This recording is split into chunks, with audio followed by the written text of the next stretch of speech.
गणपती बाप्पा मोरया. मंगलमूर्ती. मोरया. गण्या भाऊ, आपण गणपती उत्सव साजरा का बरं करतो?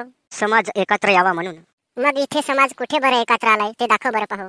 अरे आपण सिटीतली माणसं, आपल्याकडे वेळ कुठे आहे एकत्र यायला? आपण तर बिजी असतो कोणत्या ना कोणत्या कामात. मग तू कशाला बरं म्हणतोस? अरे राहुल्या, आपलं सोड, जरा खेडेगावात जाऊन बघ, किती आनंदाने हा उत्सव साजरा करतात ते. काय मजा येते भाऊ. आहाहा. काय तो हरिपाठ, काय ते आरती, मजाच मजाच बुवा.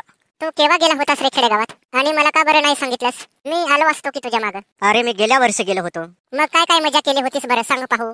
अरे त्यात मजा कसली. हा, पण आपल्यात आणि त्यांच्यात खूप फरक आहे बरं. अरे खेडेगावात गावा मिळून फक्त एकच गणपती असतो आणि त्यांचा कंटिन्यू हरिपाठ असतो. मी तर खूप नाचलो होतो बुवा. एक गायक म्हणायचा, चिनमातीचा केला हो गणपती, हो गणपती, माता आहे त्याची पार्वती, हो पार्वती. तर दुसरा म्हणायचा, वाकड्या सोंडीचा गणपती आलाय माझ्या हो दारी, वाकड्या सोंडीचा गणपती आलाय माझ्या हो दारी. आणि तिसरा म्हणायचा, चल गणा चल कोकणात जाऊ, कोकणात जाऊन मोदक खाऊ. वा वा वा, काय त्यांचा आवाज तो. माझे तर नाचून नाचून पाय दुखत होते. काय आनंदाचा सोहळा तो.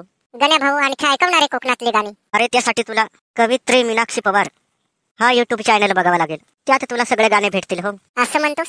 बरं, ते जाऊ दे. मी काय म्हणत होतो, हेच की त्यांच्यात आणि आपल्यात खूप फरक आहे. बरोबर.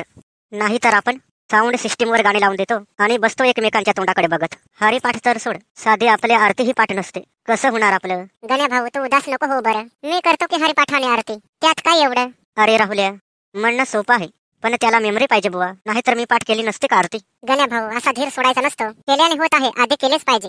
असं नाही का वाटत तुला? हो हो हो, बरोबर राहुल आहे तुझं. चल आता, मला खूप भूक लागली आहे. हो हो, चल चल.